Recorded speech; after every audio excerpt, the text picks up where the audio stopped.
Bueno, amada iglesia, muy buenos días, Dios les bendiga, bienvenidos a este tiempo, a este servicio dominical, ¿verdad? Hoy 23 de mayo, 10 de la mañana, bueno, un poquito más ya, pero queremos saludarlos, gracias por conectarse, saludamos a todos los que están allí conectaditos y que vienen a adorar, a compartir este tiempo en la presencia del Señor, a escuchar su palabra. Creemos que Dios tiene algo muy especial hoy para nosotros, ¿verdad?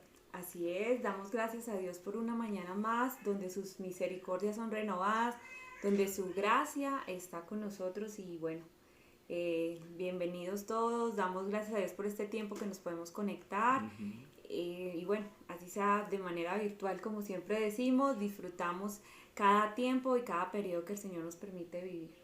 Y que podemos alabarlo, ¿verdad?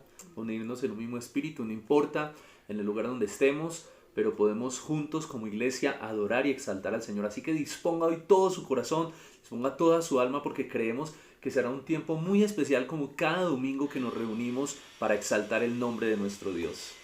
Bueno, yo les invito a que vayamos al Salmo 123, y leamos una plegaria muy especial que habla acerca de la misericordia.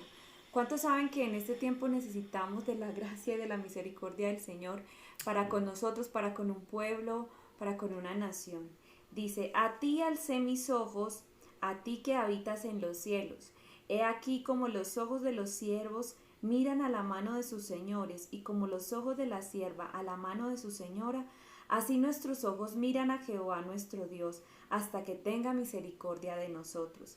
Ten misericordia de nosotros, oh Jehová, ten misericordia de nosotros, porque estamos muy hastiados de menosprecio. Hastiada está nuestra alma del escarnio de los que están en holgura y del menosprecio de los soberbios. Una de las cosas que anhelamos es que el Señor extienda su gracia Amén. y su misericordia sobre nosotros como pueblo y sobre una nación que necesita conocerle y necesita Amén. de salvación.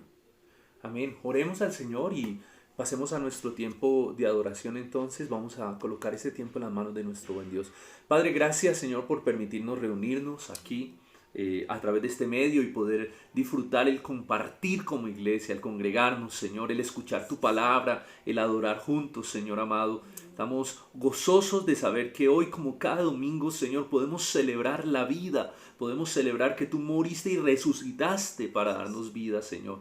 Hoy te pedimos perdón, Señor, como iglesia. Perdona nuestra maldad, perdona nuestro pecado, perdona nuestra iniquidad. Señor, lávanos y límpianos, Señor, de una manera especial. Perdona toda ofensa, todo pecado que hayamos cometido contra ti, como familias, como iglesia, Señor. Límpianos y te pedimos que hoy, Señor, de una manera especial, este tiempo de alabanza, este tiempo, Señor, de aún honrarte con nuestras ofrendas, este tiempo de escuchar tu palabra, este tiempo de compartir juntos, Señor, sea un tiempo muy especial donde tu poder, donde tu palabra nos ministren, nos hablen, Señor, donde podamos ser transformados, Señor. Hoy nos disponemos, Señor, hoy colocamos nuestro corazón y nuestra vida en tus manos. Hoy abrimos todo nuestro ser, Señor, para que pueda recibir aquello que tú tienes, Señor, para darnos, que nuestra mente sea tocada, que nuestro corazón, nuestras emociones, nuestra voluntad sea tocada por el poder de tu palabra, Señor. Y hoy nos disponemos para adorarte en un mismo espíritu, juntos, con todo nuestro corazón y toda nuestra alma. Darte gracias por lo bueno, por lo maravilloso, por lo fiel, por lo grande, Señor, que tú has sido. Te adoramos con todo nuestro ser, Padre, en el nombre de Jesús. Amén y amén. Muy bien, iglesia, vamos entonces a adorar al Señor con estas alabanzas que tenemos preparadas para que hoy podamos exaltarle. Vamos entonces a adorarlo. Gracias por levantarnos un día más esta mañana para adorarte, que juntos como hermanos, con una sola voz decirte, Señor, que solo a ti mereces la gloria y la honra.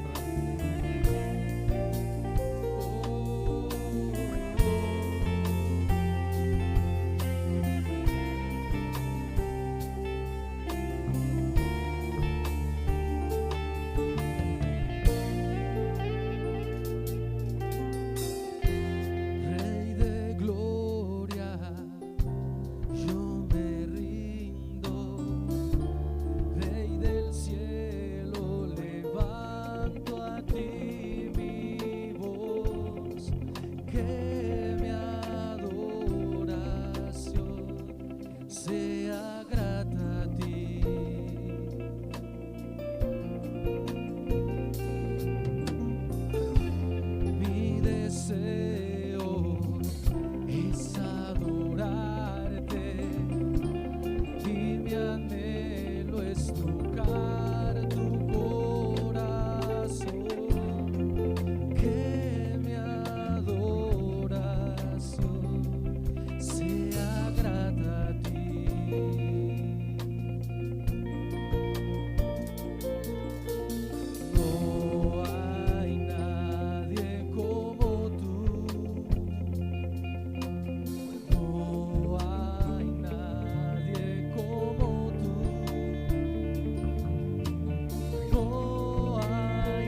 deseo es adorarte y mi anhelo es tocar tu corazón, que mi adoración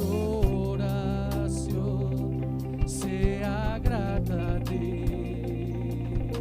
No hay nadie como tu Señor. No hay nadie como tú. No hay nadie como tú. No hay nadie como tú, Señor.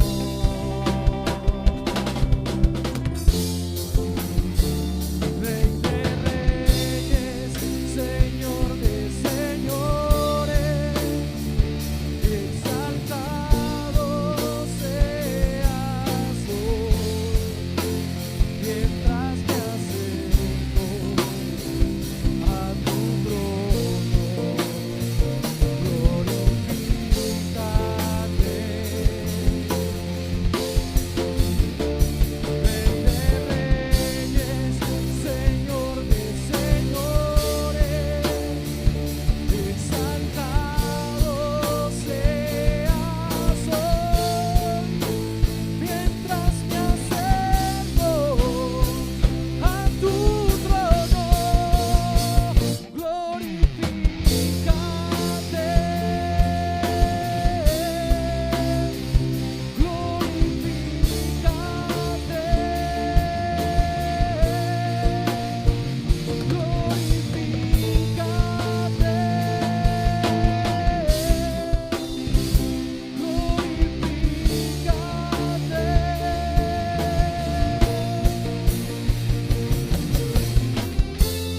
oh Señor, glorifícate en este lugar, Padre Santo.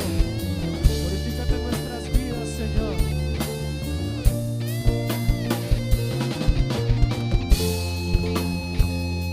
Te adoramos.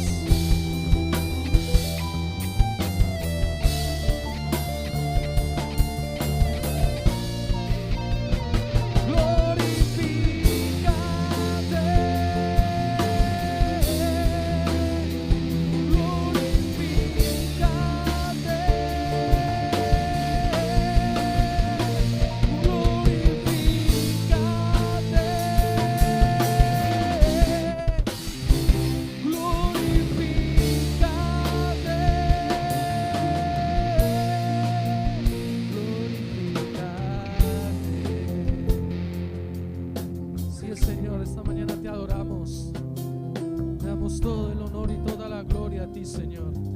Te damos gracias, Padre Santo, porque nos has permitido estar delante de ti, Señor. Gracias, Padre Santo, y perdona nuestros pecados, Señor Dios. Quizás al levantarnos esta mañana te fallamos, Señor. Por eso hoy te pedimos perdón. Nos venimos delante de ti postrados a glorificar tu nombre. Glorifícanos, Señor. Habita en este lugar, Padre Celestial. Glorifícate, Señor. Tú eres nuestro Rey de reyes. Tú eres nuestro único Rey, Señor. Glorifícate. Díselo con todo tu corazón. Glorifícate.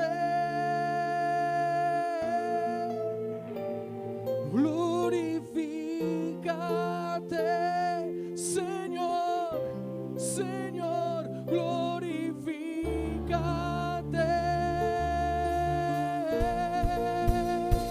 Glorifícate. Glorifícate. Oh,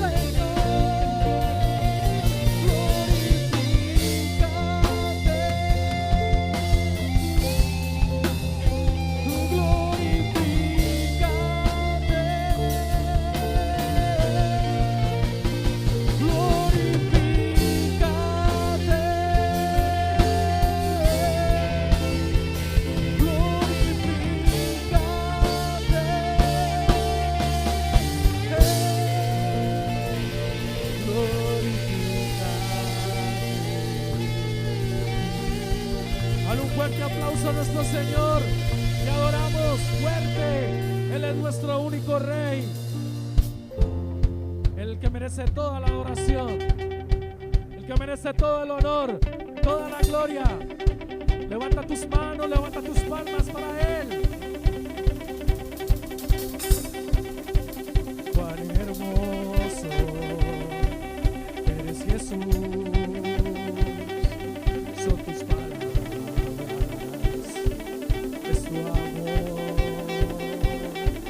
Cuán glorioso eres, Jesús. Es tu poder.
Señor. Saluda al que está a su lado así de lejitos. Dígale, hoy usted ha venido con todas sus fuerzas, con toda su fe, a adorar a nuestro Señor. Decirle, Señor, aquí estamos delante de ti.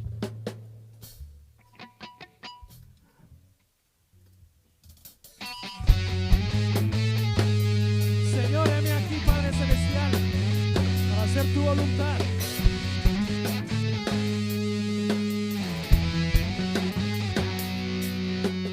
Te he dado mi espíritu para enviarte hoy.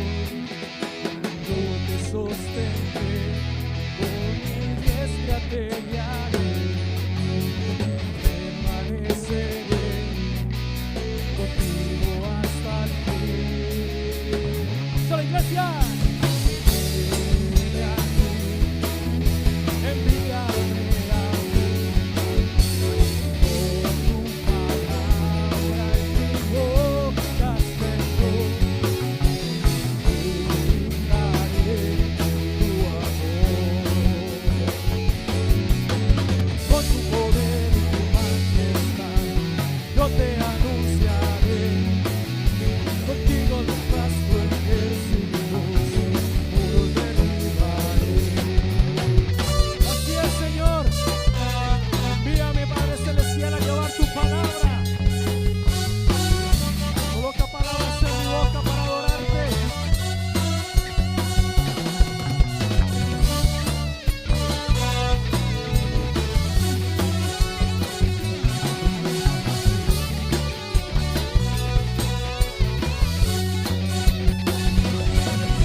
Otro nombre dado a los hombres, Jesucristo es el Señor. Llena la tierra de su gloria, se cubrirá como las aguas cubren la mar, y será llena la tierra de su como las aguas cubren la mar. Así es, Señor, toca nuestra vida, toca nuestro corazón, avívanos cada día, Padre Santo, renuévanos. Así es, Padre Celestial, estamos delante de ti para adorarte. Con tu espíritu, avívame. Con tu poder, dice la iglesia, avívame con tu espíritu.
la tierra de su gloria, como las aguas cubren, dice la iglesia, y será llena la tierra de su gloria, se cubrirá como las aguas cubren la mar, y será llena la tierra de su gloria, se cubrirá como las aguas cubren la mar. Así es, Señor, cubre nuestra vida, Padre Celestial, aviva nuestro ser, aviva nuestro espíritu, Señor, para adorarte, y anhelamos, Señor, avívame, oh Señor,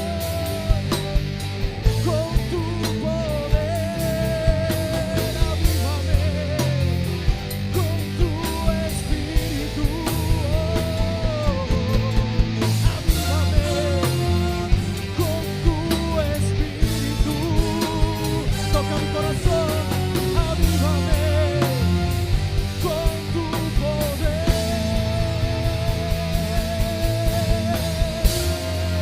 Oh Señor, dale un fuerte aplauso a Él, nuestro único Rey.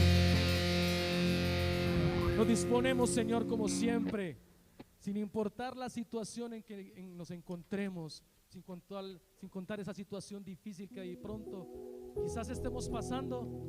Nada, dígalo bien, nada puede robar nuestro gozo, nada puede robar ese anhelo de buscarte a ti, Señor.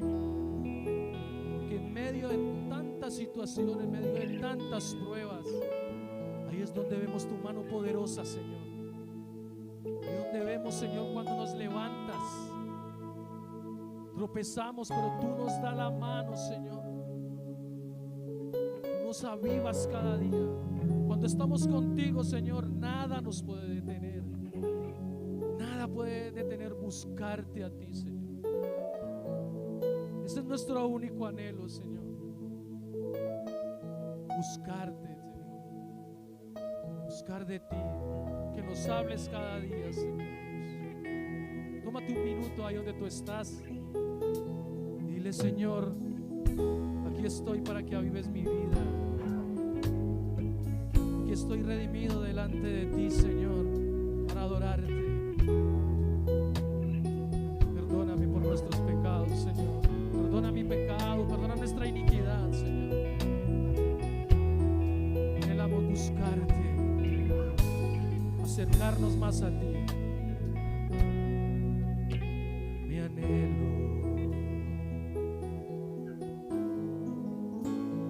es buscarte día y noche, de tu amor y la ternura, de tu espíritu, Señor.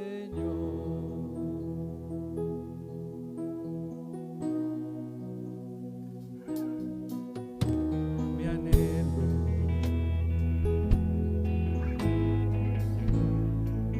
es buscarte día y noche,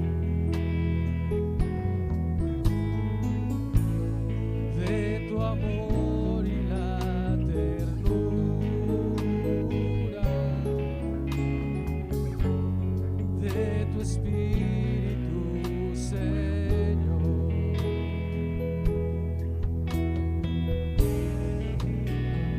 En tu presencia hay plenitud de gozo, y en tu presencia delicias a tu diestra, por siempre y para siempre me gozo en tu presencia. Oh sí, Señor, en tu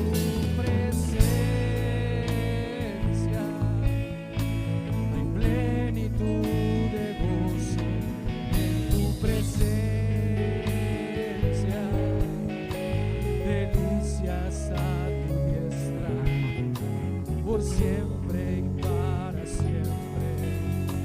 Me gozo en tu presencia.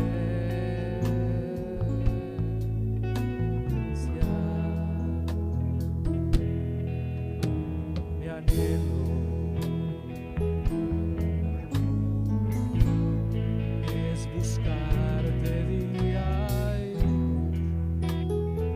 de tu amor, Señor, de tu amor y la ternura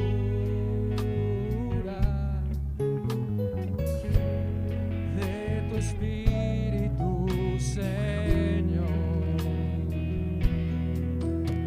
Mi anhelo es buscarte día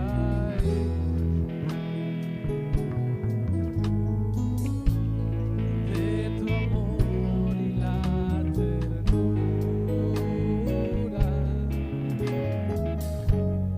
de tu espíritu, Señor. En tu presencia, Señor. En tu presencia hay plenitud de gozo.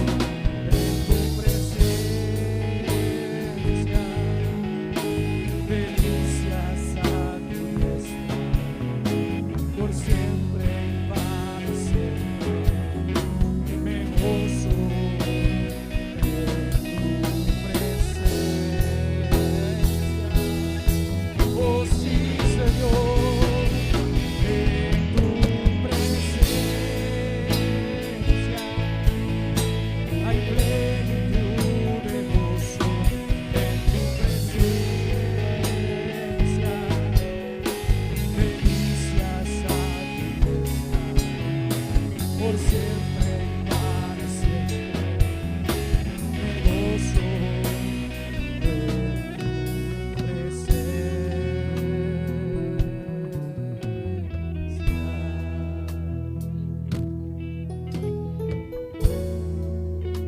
Sí, Señor. Solo en tu presencia queremos vivir, Padre Celestial.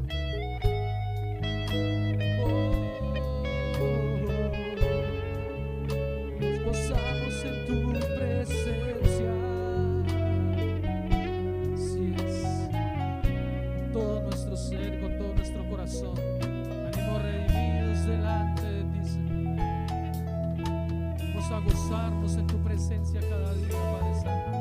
No solamente en este lugar, sino en nuestra casa, en nuestro barrio. Queremos reflejar tu presencia cada día, Señor. La presencia de tu Hijo amado, Señor.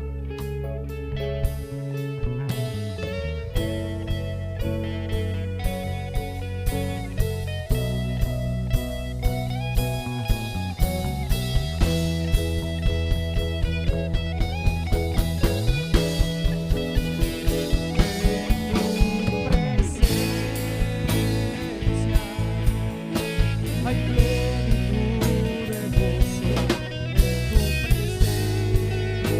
presencia, delicias a tu diestra, por siempre y para siempre. Me gozo en tu presencia.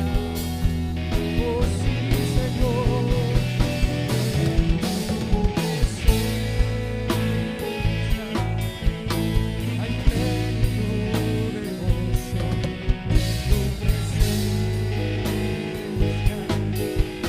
delicias a tu diestra, por siempre y para siempre. Me gozo en tu presencia.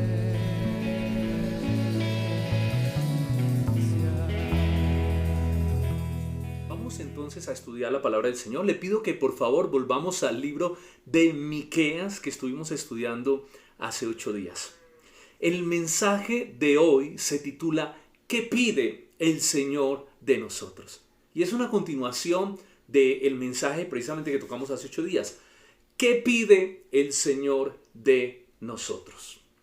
Hace 8 días estuvimos estudiando y haciendo un análisis del libro de Miqueas, de lo que estaba sucediendo en el pueblo de Israel en tiempos del ministerio del profeta Miqueas.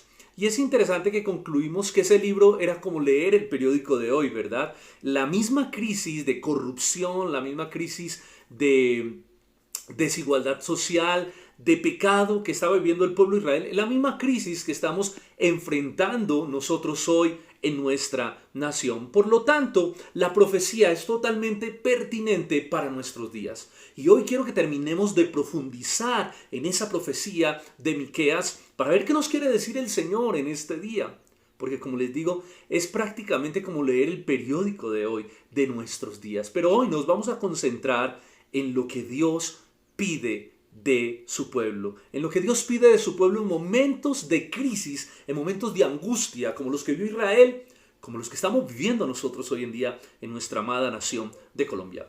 En primer lugar, vamos a mirar un poquito el contexto, vamos a profundizar un poquito en el contexto del que hablamos hace 8 días, el contexto de corrupción que estaba viviendo el pueblo, pero no solo el pueblo, sino que habíamos hablado de que la corrupción había tocado todas las esferas de la sociedad, ¿verdad? Los políticos eran corruptos, los políticos oprimían al pueblo, tenemos que los líderes espirituales también eran corruptos, y Miqueas demanda precisamente a los profetas y a los sacerdotes que estaban ministrando y cobrándole dinero a la gente por este servicio espiritual.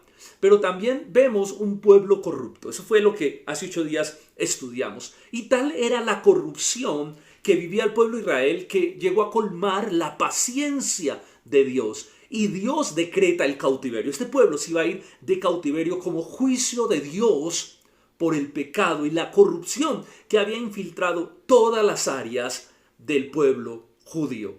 Políticos, líderes religiosos y el pueblo en general. Dios dice: ustedes son unos corruptos y viene juicio de Dios para sus vidas. Vamos a leer un pasaje, Miqueas capítulo 7, versículo del 1 al 6, para que entendamos un poco el contexto de la corrupción, de la inmoralidad, de la crisis política, social, de la desigualdad, de todo lo que el pueblo estaba viviendo. Miqueas 7, del 1 al 6 dice: pobre de mí, ojo, dice el Señor. Esto es una queja, un lamento del Señor con su pueblo. Pobre de mí. No llegué a tiempo para la cosecha, dice Dios, de mi verano, ni para los rebuscos de la vendimia. No tengo un solo racimo que comer, dice el Señor, ni un higo tierno por el que me muero. La gente piadosa ha sido eliminada del país. Ya no hay gente honrada en este mundo. Todos tratan de matar a alguien y unos a otros se tienden redes. Versículo 3. Nadie les gana en cuanto a hacer lo malo. ¡Wow! Funcionarios, ojo, políticos y jueces exigen soborno. Los magnates, los ricos, no hacen más que pedir y todos complacen su codicia. El mejor de ellos es más enmarañado que una zarza y el más recto es más torcido que un espino. Pero ya viene el día de su confusión, ya se acerca el día de tu castigo anunciado por tus centinelas. No creas en tu prójimo, dice Dios, ni confíes en tus amigos. Cuídate de lo que hablas con la persona que duerme en tus brazos. El hijo ultraja al padre y la hija se rebela contra la madre y la nuera contra la suegra, y los enemigos de cada cual están en su propia casa. Eso es Miqueas capítulo 7, del 1 al 6. Tremendo.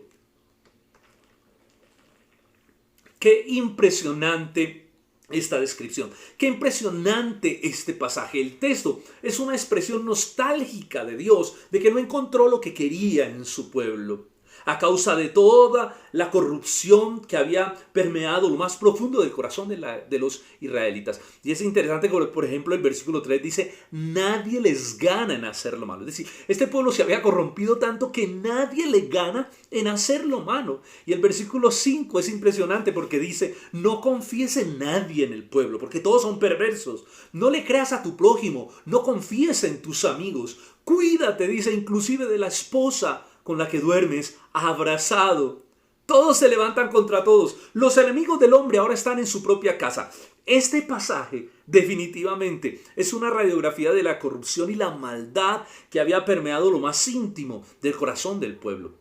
Era tal el nivel de corrupción que el versículo 4 dice que el más recto es más torcido que un espino. O el más recto del pueblo es más torcido que un espino. Dios está totalmente indignado con la corrupción. Dios está totalmente indignado con la injusticia y con la inmoralidad que el pueblo estaba viviendo. Había una decadencia espiritual impresionante en Israel. Cualquier parecido con la realidad de nuestra nación hoy en día es pura coincidencia. Permítame leerle otro texto donde Dios sigue expresando su indignación. Es que yo le invito a que lea realmente todo Miqueas y que pueda estudiar el libro. Pero miren este pasaje, el capítulo anterior, capítulo 6, versículo 9 al 13 dice: tribu y asamblea de la ciudad, escuchen la voz del Señor que los convoca, dice Dios. Pues es de sabios temer su nombre. Malvados, dice Dios, ¿debo tolerar sus tesoros mal habidos y sus odiosas medidas adulteradas? Wow. ¿Debo tener por justas las balanzas falsas y la bolsa de pesas alterada? Los ricos de la ciudad son gente violenta. Sus habitantes son gente mentirosa. Engañan con su boca y con su lengua. Versículo 13. Por lo que a mí toca, te demoleré a golpes. Wow. Te destruiré por tus pecados. Miqueas 6, wow. Miren ustedes la radiografía que Dios le hace al corazón del pueblo. Todos ustedes, dice Dios, todos ustedes ricos y pobres son torcidos, son corruptos. Todos ustedes ricos y pobres son unos violentos. Y me impacta la expresión de lo que Dios dice: te demoleré a golpes. ¿Cuándo habías escuchado tú algo así en la escritura de Dios hacia su pueblo? Dios le dice: por todo tu pecado, por toda tu injusticia, por toda tu inmoralidad, por toda tu corrupción, te demoleré a golpes, te destruiré, dice Dios, por tus pecados. Y esto habla precisamente del juicio que iba a sufrir el pueblo de Israel, que iba a ser llevado cautivo, ¿verdad?, por causa de su pecado y de su corrupción. Ahora, lo más impresionante de todo no es esto, es que el pueblo seguía convencido de que ellos estaban bien delante de Dios, de que Dios los seguía amando. Estaban tan cegados por su propio pecado, por su propia maldad, estaban tan corruptos, su conciencia había sido tan cauterizada que ellos no podían ver su propia maldad y por lo tanto no creían ese juicio de Dios del cual estaba hablando Miqueas, el juicio que se avecinaba. De hecho, Miqueas era un problema para el pueblo. Nadie quería a Miqueas porque Miqueas demandó el pecado de todos, de los políticos. Miqueas demandó el pecado del pueblo y se atrevió a demandar el pecado de los mismos líderes religiosos, de los sacerdotes y de los profetas. Por eso no querían a Miqueas y de hecho no creían sus palabras. Era tenido por un falso profeta, ¿verdad? Porque los mismos profetas estaban comprados y decían y profetizaban bien y profetizaban paz, cuando Miqueas decía: no, ustedes por causa de su pecado han acarreado el juicio de Dios contra sus vidas. Qué impresionante lo que está viviendo el pueblo de Israel en estos momentos. Por lo tanto, ahora entonces hablamos en segundo lugar de lo que es la ilusión religiosa. Yo lo he titulado así: la ilusión religiosa que estaba viviendo el pueblo judío. Es decir, el hecho de creer que ellos estaban bien, que se encontraban bien delante de Dios, cuando por dentro estaban podridos, estaban mal. Dios estaba indignado y venía juicio sobre sus vidas. A pesar de toda la maldad de sus políticos, del pueblo y de los líderes religiosos, ellos seguían viviendo su vida como si Dios estuviera agradado de sus actos religiosos. Los sacerdotes seguían ministrando como si nada estuviera pasando. Los profetas seguían profetizando paz a aquel que les desembolsaba dinero por profetizarle, pero al que no les pagaba, profetizaban guerra y juicio de Dios contra su vida. Los mismos profetas y sacerdotes estaban comprados. Había una falacia religiosa montada en el pueblo que ellos mismos se estaban creyendo.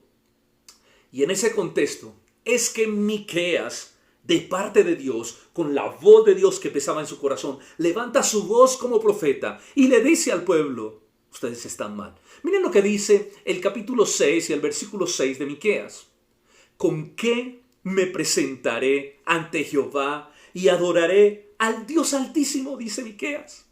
Me presentaré ante él con holocaustos, con becerros de un año. ¿Con qué me presentaré? Noten ustedes la pregunta que le hace Miqueas al pueblo, más bien Dios por medio del profeta Miqueas al pueblo. ¿Con qué me presentaré ante Jehová y adoraré al Dios altísimo, al Adonai, al Dios soberano, al dueño de todas las cosas? Miremosla, para mí es como una manera sarcástica, como Miqueas está denunciando la maldad o la hipocresía religiosa que había en medio del pueblo y de los mismos sacerdotes y profetas. La manera como él condena esta falsedad religiosa del momento. ¿Con qué me presentaré? ¿Con qué adoraré? ¿Cuál es la manera? Es como si Miqueas les preguntara al pueblo, bueno, ¿cuál es la manera correcta como Dios desea ser adorado? ¿Cuál es la manera correcta como debemos adorar al Señor? ¿Cuál es la manera como pueblo de Dios nos podemos acercar al Señor y podemos agradarlo con todos nuestros actos religiosos? Es lo que Miqueas le pregunta al pueblo, lo que Dios le pregunta por medio del profeta al pueblo. Y luego el profeta comienza a presentar, después de hacer esa pregunta que es muy interesante, porque es una pregunta que nos tenemos que hacer, ¿cómo podemos como pueblo de Dios agradar a Dios?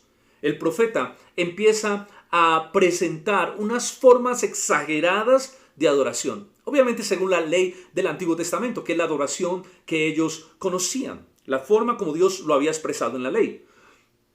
Entonces miren lo que sigue diciendo en el versículo 6, me presentaré ante él con holocaustos, con becerros de un año, dice.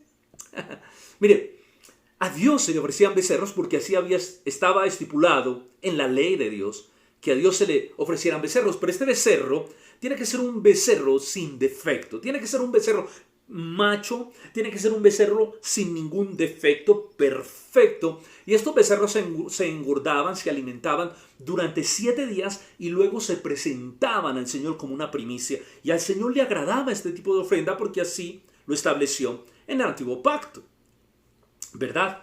Pero aquí nos está hablando de un becerro no engordado, no criado durante 7 días, sino me presentaré con un becerro de un año, es decir, de tomar ese becerro, alimentarlo, engordarlo y prepararlo para el Señor, no durante 7 días, sino durante un año. Si Dios se agradaba con un becerro de 7 días, imagínate con uno de un año. Esto quiere decir una adoración que costaba a Dios, porque era engordar ese becerro durante un año, no para comérselo, sino para ofrecerlo en sacrificio al Señor.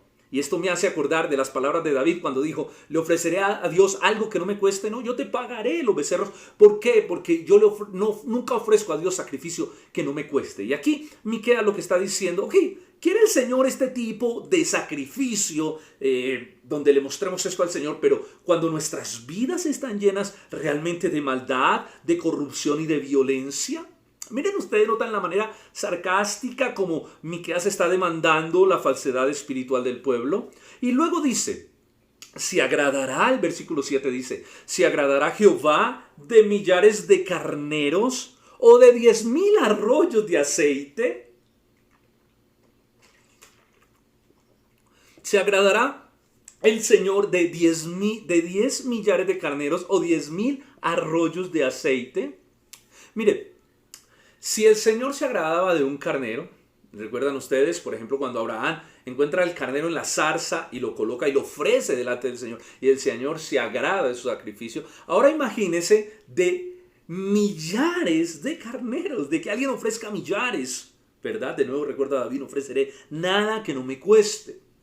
Luego nos habla de 10,000 arroyos de aceite. Es que miren lo exagerado de estas figuras que presenta el profeta. El aceite de oliva era un aceite muy costoso que se sacaba de exprimir las aceitunas varias veces. Pero el aceite que se usaba para ofrecer al Señor y para tener y santificar las cosas sagradas era un aceite donde el fruto se oprimía solo una vez. Era un aceite virgen. Por lo tanto, era un aceite supremamente costoso. Y aquí dice el profeta que le va a ofrecer 10,000. Dice 10,000 arroyos de aceite. O sea, esto es una expresión súper exagerada, ¿verdad? Es una adoración que realmente nadie estaría dispuesto a ofrecer, ¿verdad? Yo diría que ni la persona más rica podría ofrecer este tipo de sacrificios en medio del pueblo. Ahora recuerden ustedes que el pueblo estaba tan viciado por la codicia, por el amor al dinero, que la raíz de todos los males, que era la raíz de su propia codicia, corrupción y violencia, que nadie estaría dispuesto a dar este tipo de ofrenda al Señor. Yo me imagino las ofrendas que el pueblo en ese tiempo de codicia estaría dando al Señor. Por eso digo que es una demanda sarcástica la que hace el profeta. Y luego aumenta el nivel y dice: daré a mi primogénito por mi rebelión, el fruto de mis entrañas, dice, lo daré por el pecado de mi alma.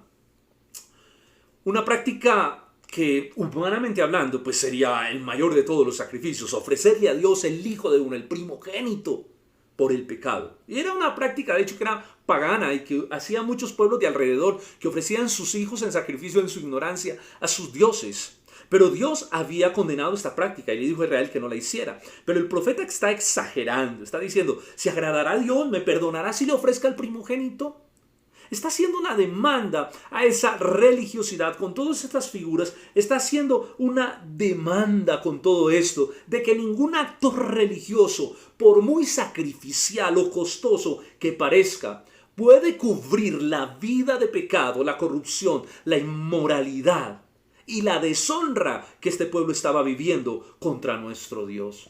Los actos religiosos, déjeme decirle, hermanos, sin una vida transformada por Dios, no sirven para nada. Dice la palabra del Señor que son como trapos de inmundicia. Dice la Escritura que vuestras justicias terminan siendo un trapo de inmundicia. Y hablando de los trapos que usaban las mujeres para cubrir la menstruación, piensen en esas figuras tan aterradoras, lo desagradable que es para Dios una vida religiosa sin que realmente nuestra vida tenga un cambio, nuestra vida tenga una santificación. Ese tipo de vida, en lugar de honrar y exaltar a Dios, lo deshonra y provoca su enojo. Yo no sé si ustedes recuerdan, por ejemplo, cuando Jesús demanda la vida religiosa y la hipocresía de los fariseos. Él dijo, como está escrito, bien lo dijo Isaías acerca de ustedes: este pueblo de labios me honra, pero su corazón, le dice Jesús, está lejos de mí, sepulcro blanqueado. Por fuera se ven tan lindos con su apariencia religiosa, pero por dentro su corazón está lleno de codicia, está lleno de corrupción, está lleno de maldad y está lleno de violencia. Ahora, es muy fácil demandar el pecado de los demás. Es muy fácil demandar el pecado de otros.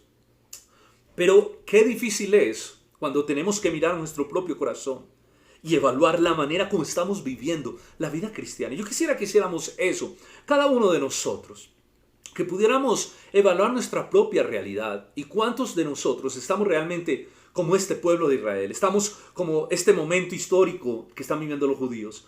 Pensamos que Dios está agradado de nosotros por todos los actos religiosos que hacemos, por todo el esfuerzo que hacemos, no sé, para ir a la iglesia, para conectarnos cuando nos congregamos aquí de manera habitual, para dar mis diezmos, para dar mi ofrenda, para aprenderme versículos, y cantamos y hablamos, de hecho, con un lenguaje bien evangélico.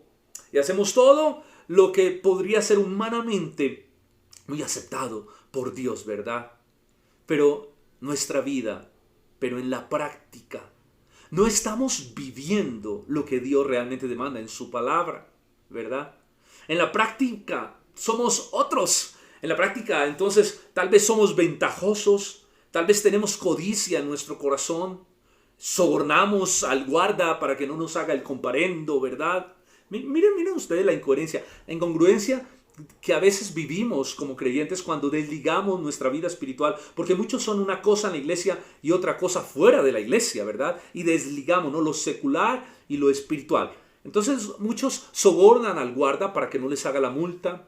O cuántos muchas veces andamos con los documentos o andan con los documentos de la moto o del carro vencidos y así transitan, o andan sin casco, incumpliendo las leyes, pasándose los semáforos en rojo, ¿ok?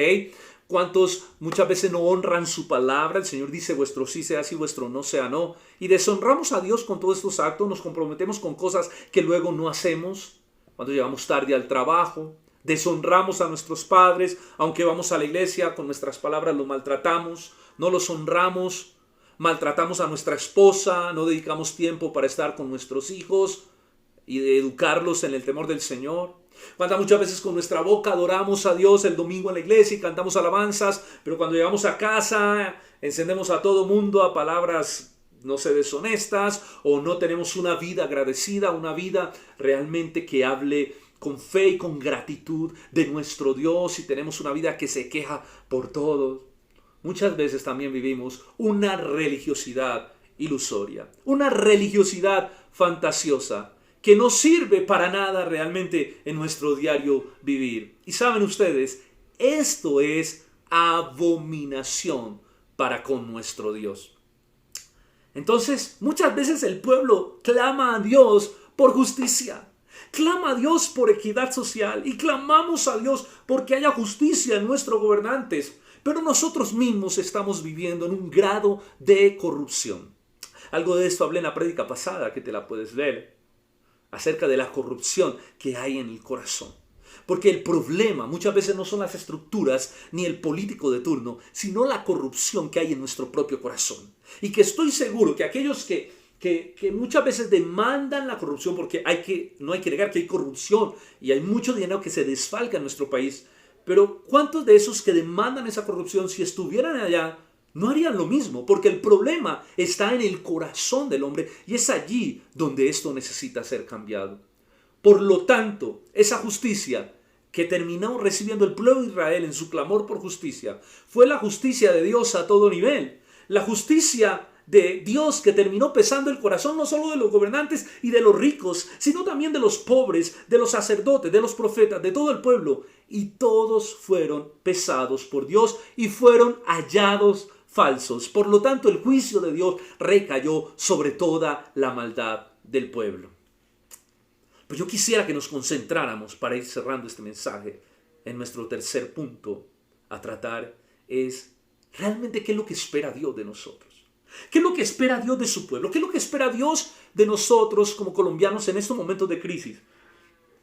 ¿Qué es lo que espera Dios de su iglesia para poder actuar a favor de nuestra nación y para poder actuar a favor también de nuestras propias vidas? ¿Qué es lo que demanda Dios de su pueblo? Es muy importante que podamos tener esto claro.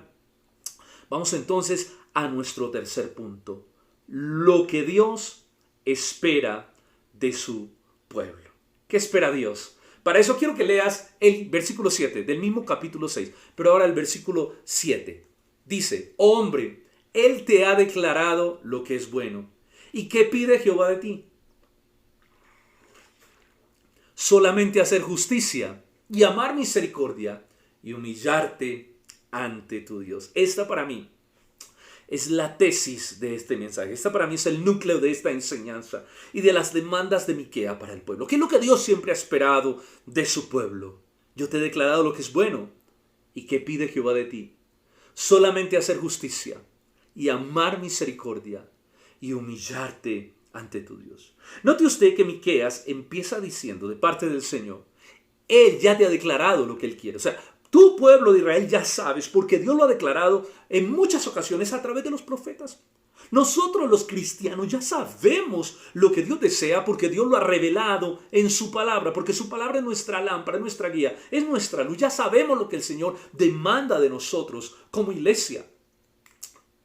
Y aquí lo que hace Miqueas es resumir, y resumir de una manera que se pueda entender de manera muy sencilla y muy fácil.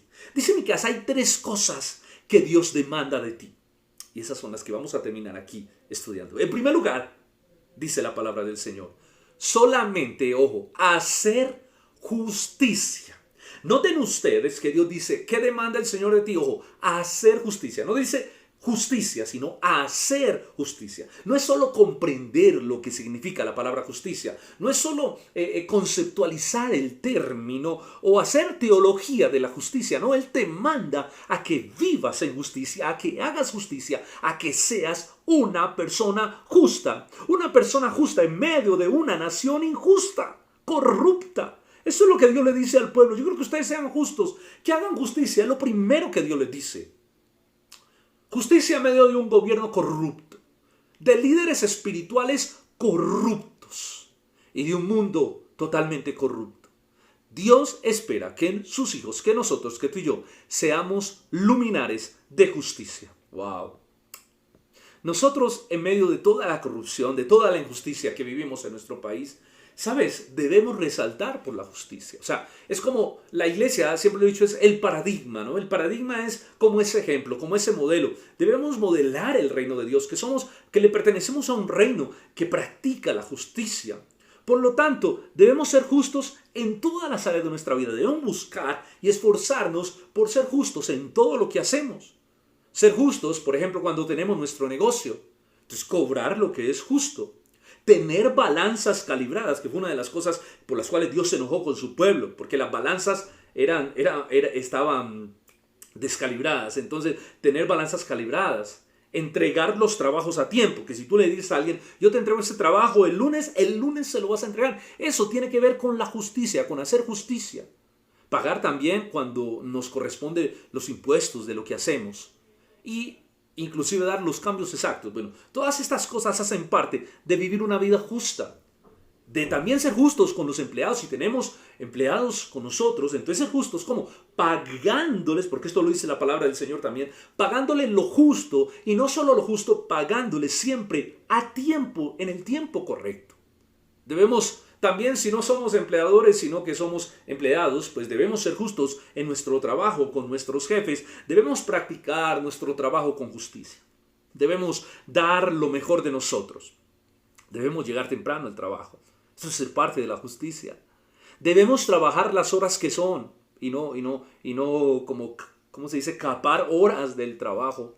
No debemos robar nada del trabajo, porque yo, las hojas de blog, yo necesito esto para la niña, o este lapicero, estos lápices me sirven para mi hijo, para el estudio. Eso es de tu empresa, eso no es tuyo. Eso no es tuyo.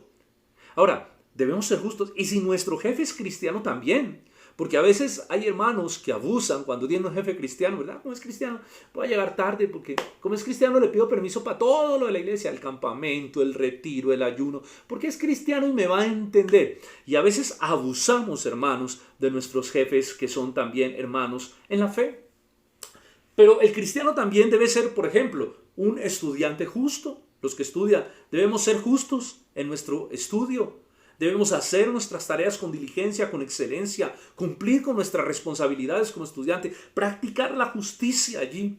Pero también debemos buscar ser justos en nuestro hogar, ser justos con nuestra esposa, ser justos con nuestros hijos. En pocas palabras, administrar con justicia nuestra familia. Ahora, los pastores y líderes también estamos llamados a practicar la justicia y a modelar la justicia.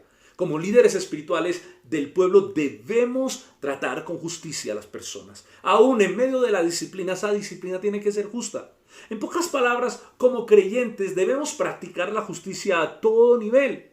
Y escucha, esto es lo que va a hacer que las personas cuando nos miren no digan los cristianos, esos hipócritas. Sino que cuando la gente mire a los cristianos, pueda decir los cristianos son personas justas. Sí, tienen sus fallas, tienen sus errores, pero son personas que se esfuerzan por ser justas, que son buenos trabajadores. Aquí queremos contratar cristianos, que eso diga la gente, porque creemos que los cristianos son honestos, porque son trabajadores, son diligentes. Y no que digan, no, yo no contrato cristianos porque no son buenos empleados, no son buenos trabajadores, no llegan temprano, ¿verdad?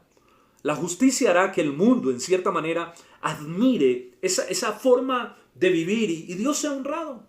Ahora, obviamente también, muchos te van a odiar. Muchos nos van a odiar, porque muchos que aman su corrupción, pues van a ver en nosotros un freno, van a ver en nosotros como algo que no quieren ver, como un modelo que dice, pero ¿por qué tiene que existir gente así tan justa? Pero la verdad es que como creyente Dios dice, yo espero de ti, yo espero de mi pueblo, dice Dios, que practiquen la justicia. Jesús dijo que nosotros somos la luz del mundo. Que la gente vea nuestras buenas obras y así adoren al Padre que está en los cielos. Eso debe provocar nuestra vida en otros. Esa es la manera como podemos modelar la verdadera justicia que el mundo tanto está clamando hoy, pero que muchos no conocen de manera vivencial en sus propias vidas. Que la gente pueda ver en nosotros que somos parte del reino de Dios, que estamos bajo un gobierno justo, bajo un gobierno bondadoso que rige nuestras vidas, que es el reino de Dios, que la gente pueda ver modelada esa justicia en nuestras propias vidas, porque tenemos un Dios justo. Muy bien, lo segundo que Dios anhela ver en su pueblo, dice que amen la misericordia.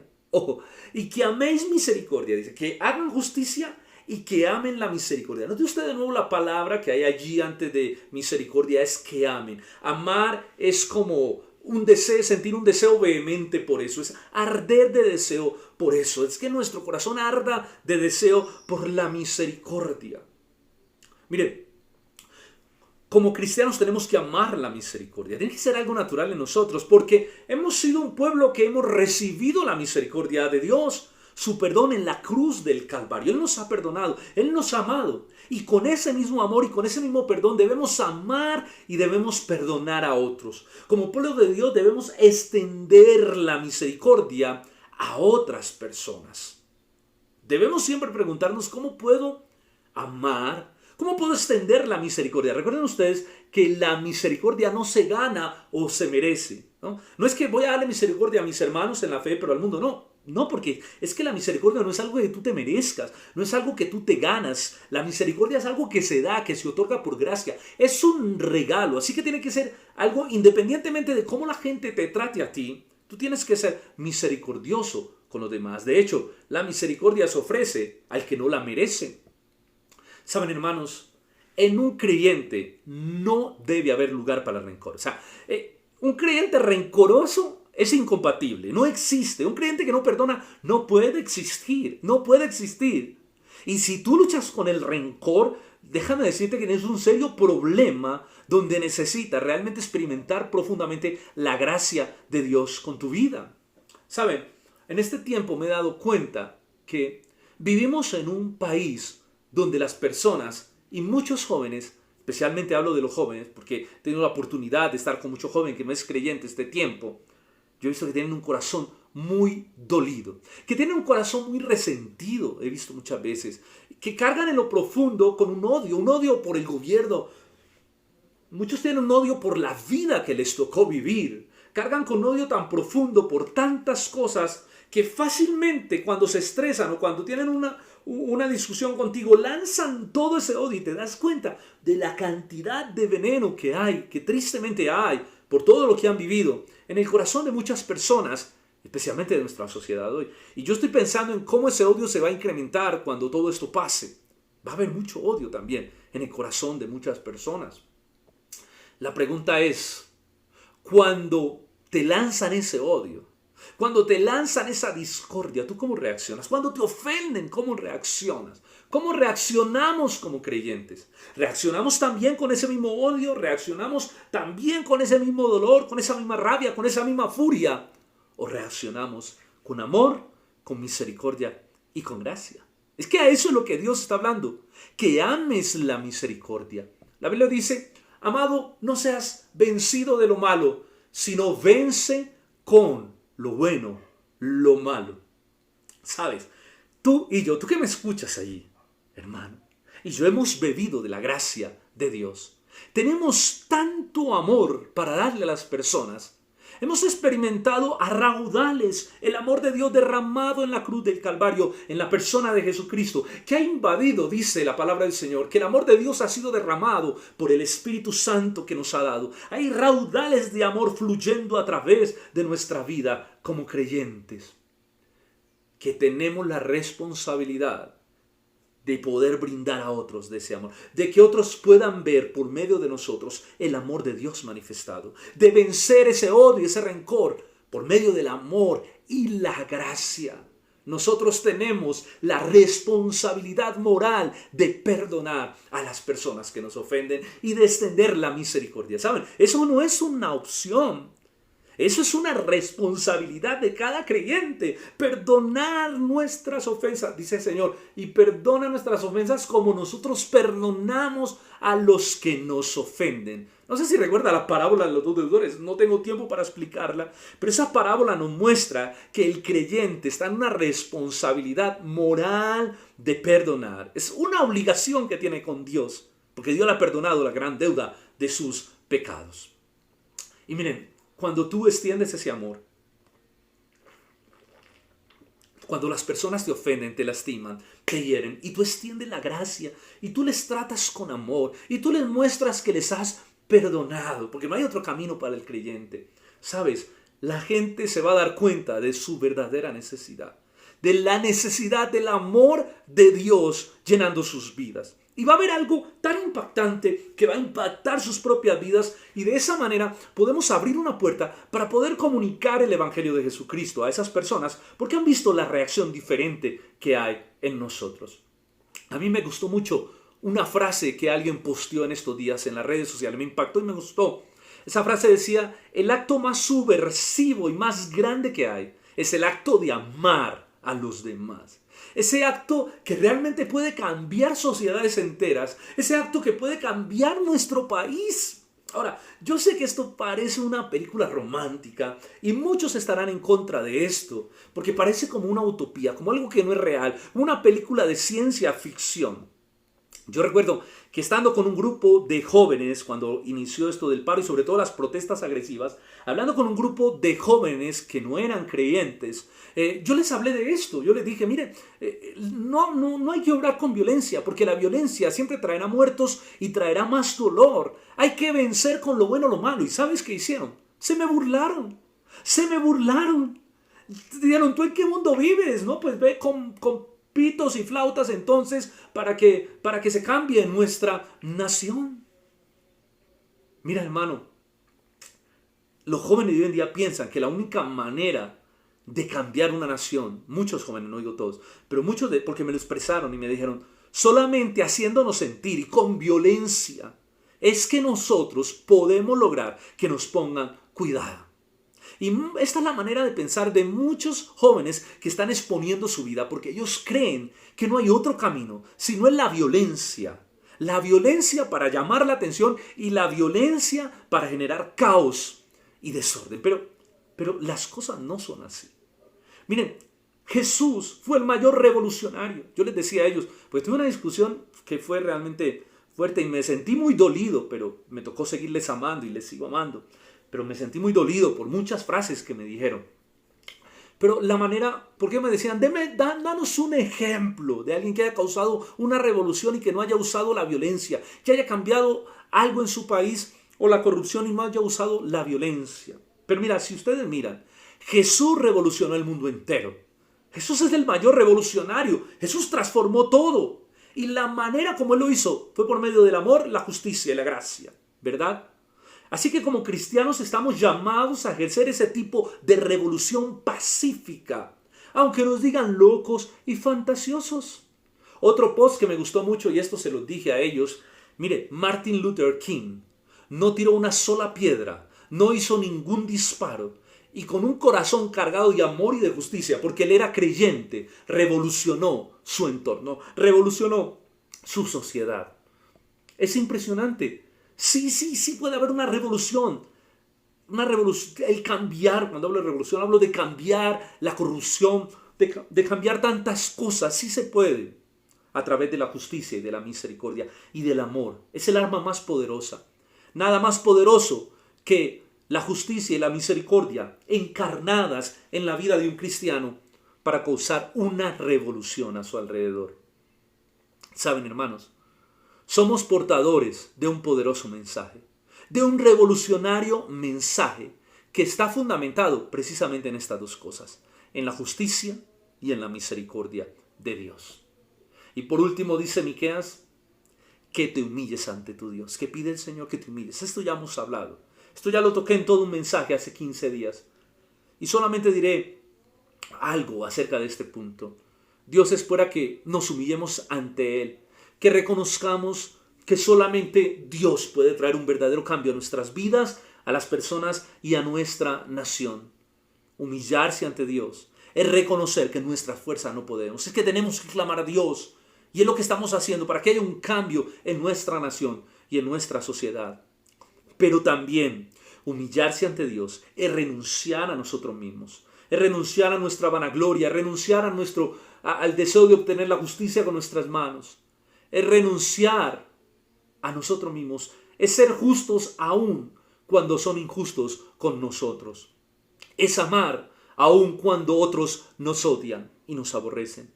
Es orar por aquellos que nos maltratan. Que nos maltratan y que nos persiguen.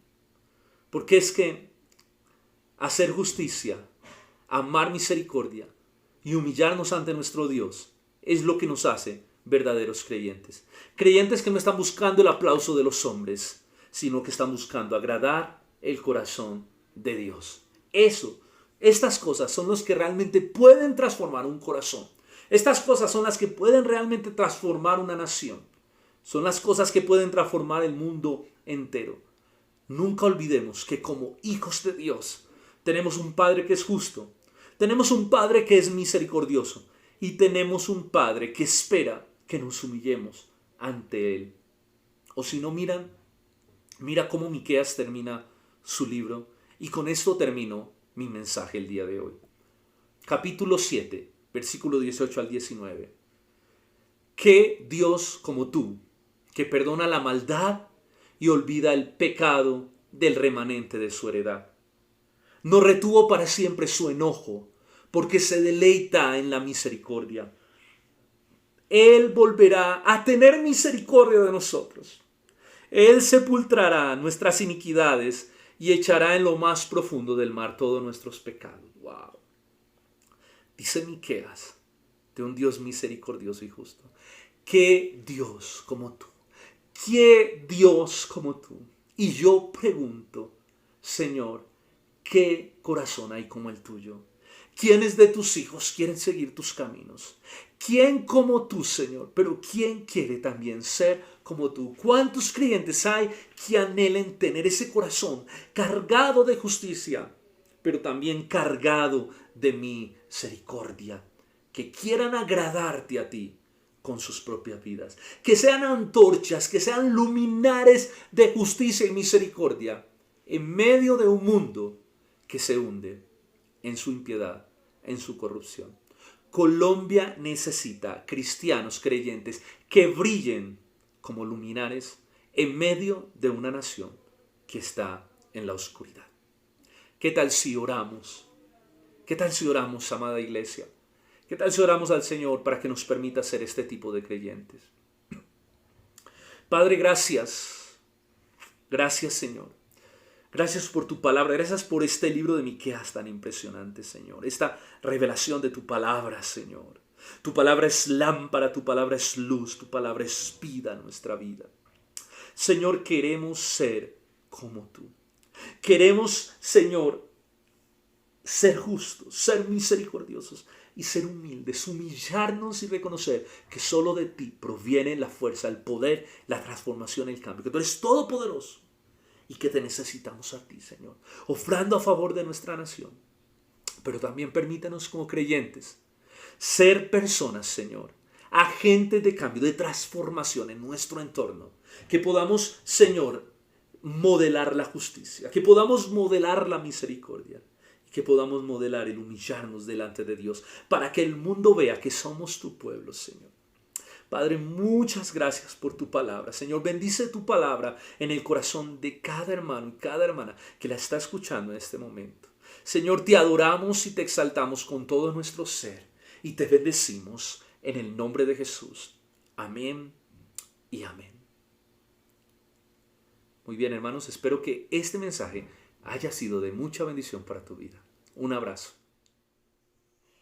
Bueno, damos gracias al Señor porque juntos podemos exaltar y honrar su nombre. Amén. También yo le invito a que en esta mañana vayamos a Mateo capítulo 6 y podamos también adorar al Señor con nuestros diezmos y con nuestras ofrendas. Una oportunidad linda que nos da el Señor de ser generosos, de dar para la obra y de también poder exaltar al Señor con lo que tenemos, porque dice la palabra que lo que tenemos le pertenece a Él y damos simplemente con un corazón agradecido. Dice Mateo 6: guardaos de hacer vuestra justicia delante de los hombres, para ser vistos de ellos.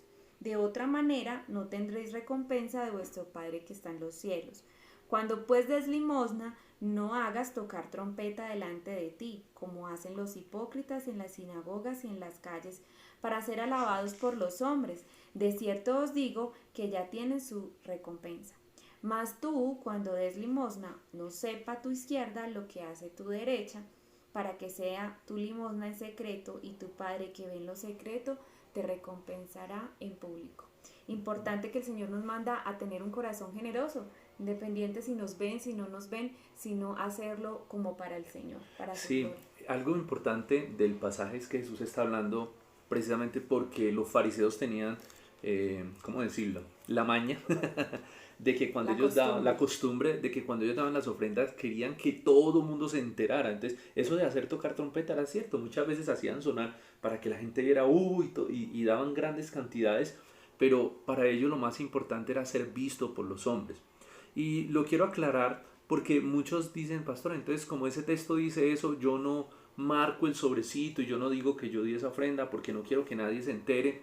Pero bueno, ustedes saben que por cuestiones legales también y por el tema de la DIAN es muy importante que en la iglesia podamos justificar de dónde vienen los ingresos de la iglesia. Por eso es muy importante también el poder llenar el formulario, el papelito, el que usted nos reporte.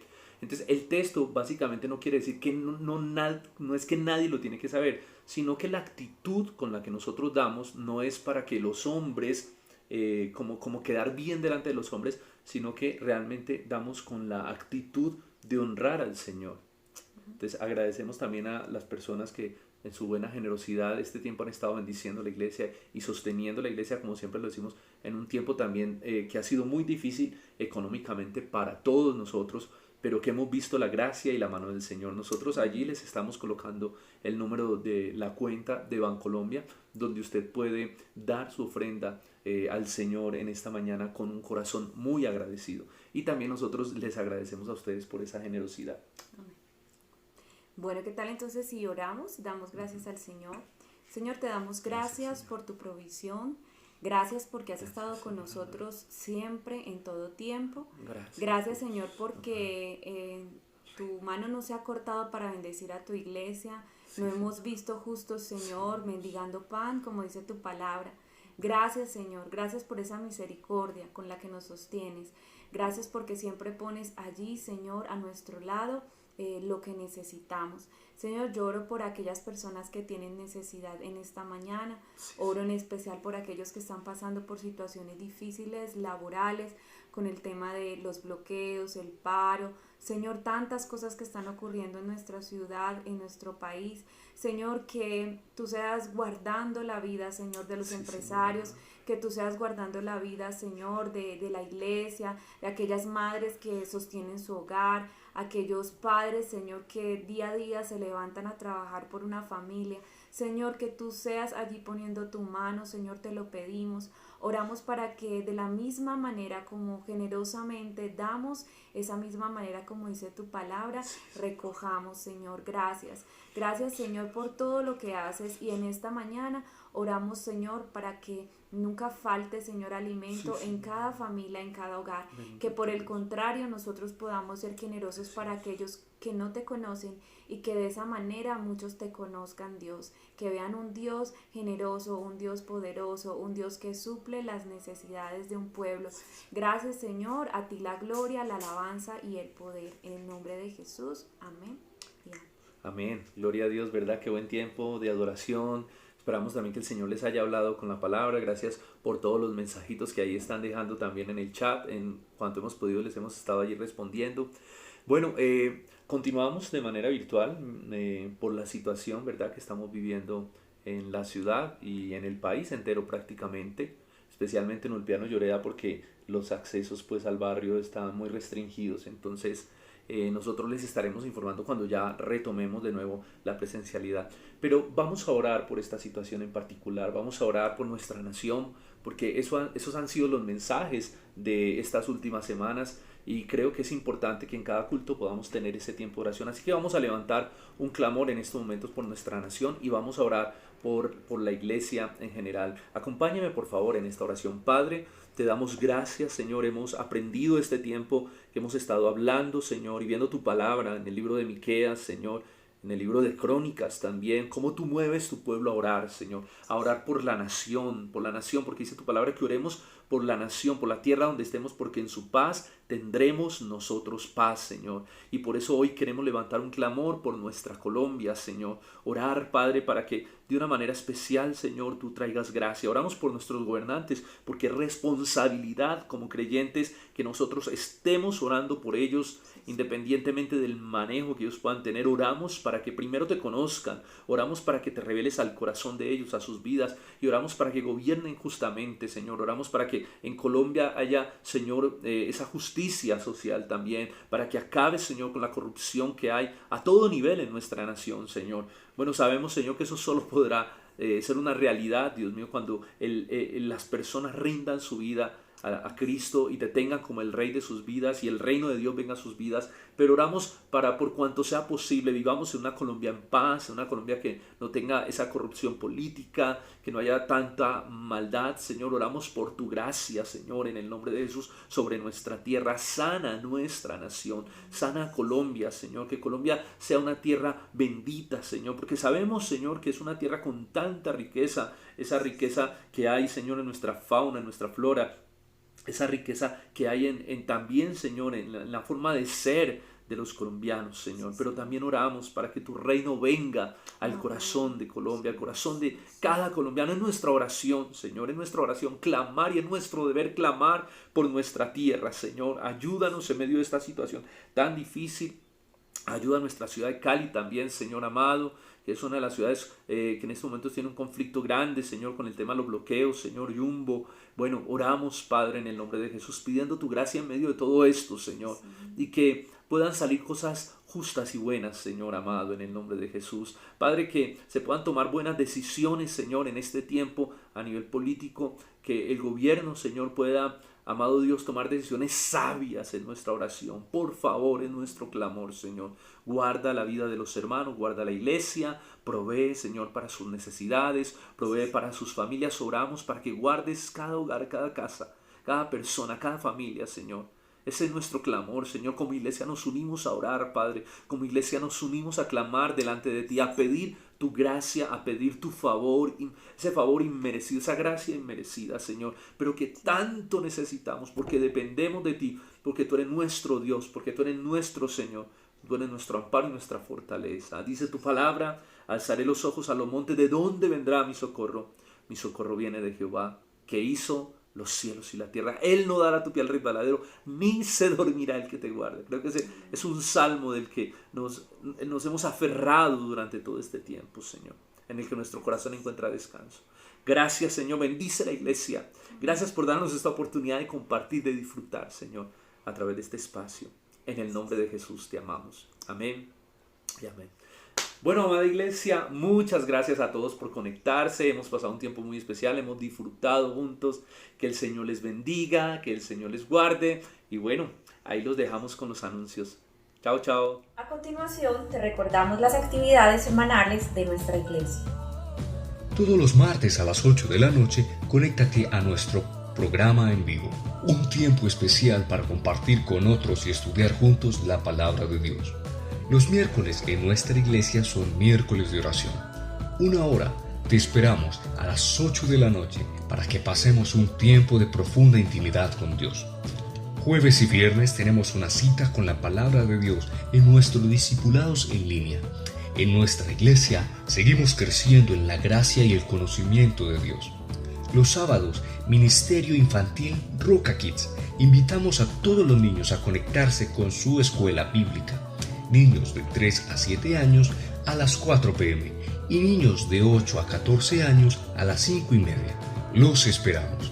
Todos los domingos a las 10 de la mañana, nuestra gran celebración dominical, un tiempo especial para que adoremos a Dios en familia.